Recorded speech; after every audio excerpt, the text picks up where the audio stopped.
So, San Diego Comic-Con 2022 is in full swing, and we've got our very first look at Spider-Man freshman year. And this has been quite a confusing reveal, because when this show was first announced about a year ago, I think was it D23? It seemed as though this show would take place in the MCU's continuity, that this would give a bit of background on the MCU Spider-Man, maybe show his origins. However, this no longer looks to be the case. Whether or not the original announcement was just unclear, or maybe just the idea changed down the line of production, I don't see how this can be an MCU Spider-Man project. And if it were, they would have to retcon a lot. Hey buddy, do you like Spider-Man? Because I'm kind of all about Spider-Man. Well, sometimes. Most of the time. I do a lot of Spider-Man content, is what I'm trying to say here. Right now, we've got a series going on called Beyond the Raimiverse, where we're sort of looking into the extended lore of the Sam Raimi Spider-Man universe, which I think you should definitely check out if you're enjoying this one. But most of all, for all things Spider-Man, do hit the subscribe button to get Spidey in your feed on a regular basis. But if you've already done that, be sure to hit the like button and help Spider-Man transcend the algorithm. YouTube seems to be of the opinion that you want to see videos about rich, wealthy YouTubers making terrible apologies for horrible things they've done. But we all know you want to see Spider-Man, so yeah, hit that like button. And if you really want to go that extra mile to support me, make these videos possible, then you can become a Poible by joining my cult by going to the Patreon link in the description below and making a monthly pledge, which gives you exclusive access to live stream replays, as well as my Discord server. So join my cult and become a Poible today. Now, on one hand, yeah, I guess I am a little bit disappointed because I was hoping to get a little bit more background on the MCU Spider-Man. Not that I think we need it, not that I think it's absolutely necessary, but it's something I was looking forward to. I'm invested in this version of the character and would happily see a little bit of his history. At the same time, though, that does give the writers a very tiny sandbox to play in. Given that, yeah, there really were only 6 months between Peter Parker getting bit by the spider and Spider-Man's appearance in Civil War. There has also been a sequel show announced already as well called Spider-Man Sophomore Year. And given that Peter was a sophomore in Spider-Man Far From Home, yeah, I don't think this could link. I mean, other telling factors are that we appeared to have Norman Osborn in the show, even though No Way Home implied that Oscorp didn't even exist in the MCU. There's a Doctor Octopus in this universe. And we've got to look at Peter's high school buddies, and yeah, they certainly don't look like Ned and MJ. So yeah, a little bit of a confusing role out there. Also, it's rumored that I think Charlie Cox is going to voice Daredevil in this show. They haven't explicitly stated that it's not in the MCU, but it can't be. Taking a look at some of the artwork here, though, we got a very clear look at how this show is going to look. And let me just say, I am head over heels in love with this art style. This art style is probably my favorite art style of any Spidey cartoon today. It definitely takes a lot of cues from the artwork of Steve Ditko, which makes sense as Spidey's beginning years.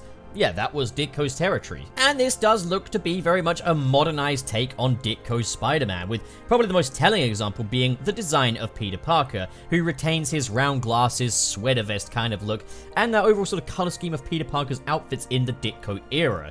It definitely also looks a little bit like Tom Holland as well, but it looks like kind of a Tom Holland drawn in the style of Steve Ditko, which I really, really like. And we can see that Doctor Strange in the show, and again, very much a lot of Ditko vibes. This feels almost like a kind of a love letter to the Ditko art style, which I am more than behind. Norman Osborn is clearly going to be a part of this one as well, and yeah, he's got his signature waves from the comic books. Looks very much like the John Romita Sr. style of Norman Osborn.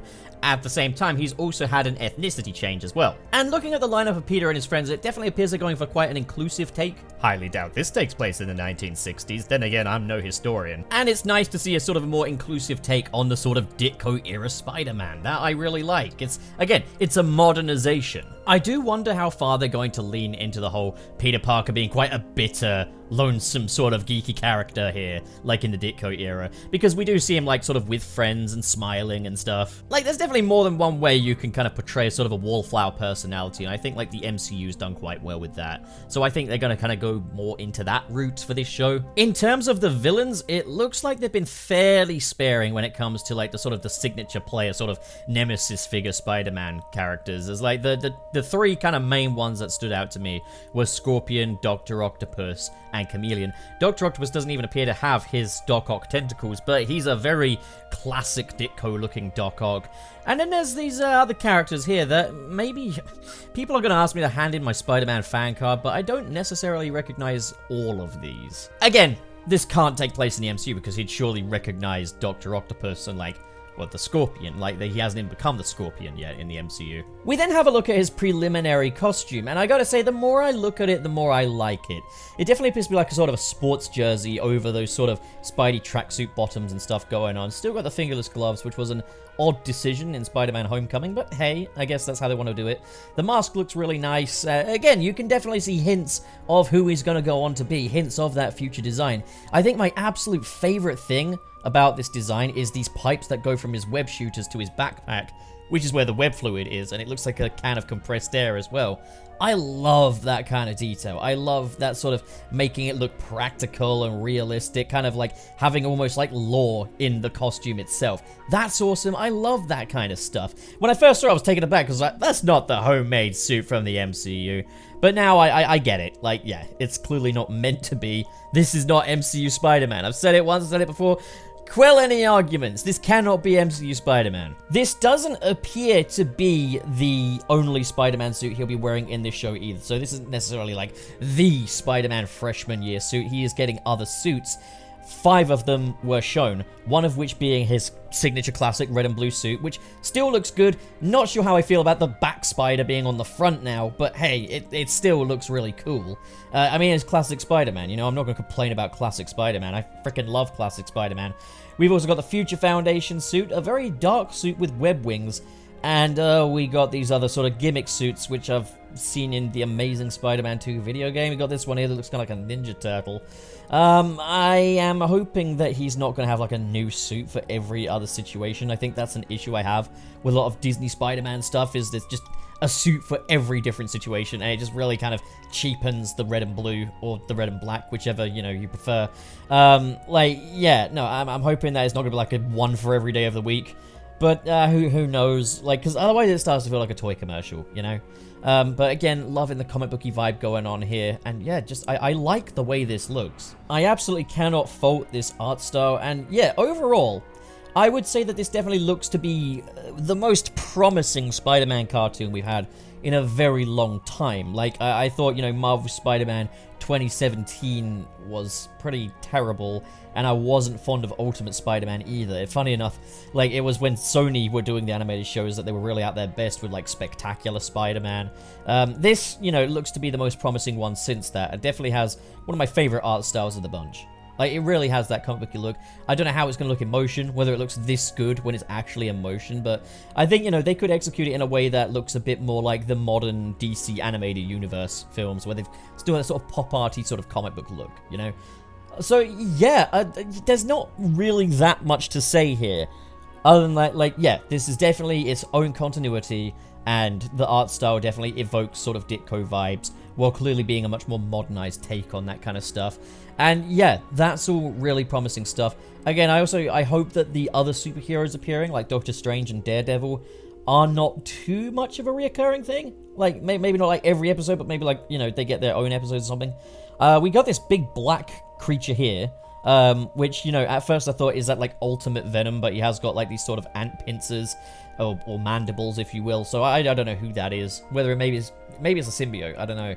But like, I hope they don't jump the gun too soon with the symbiote stuff, you know? And just keep it as like a back to basics Spider-Man thing, you know?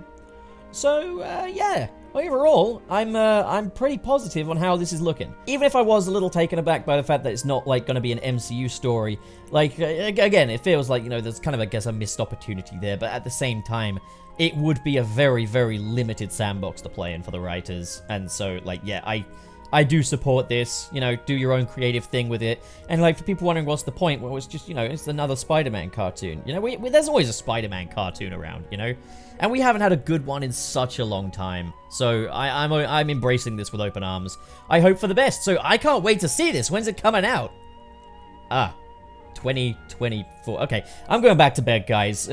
Waste of time. Jesus Christ.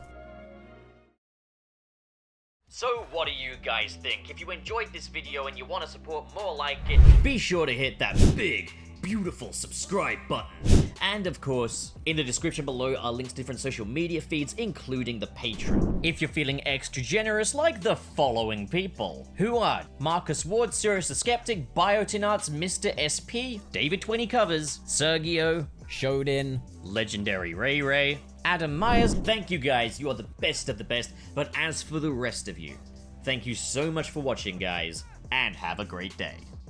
Bucky.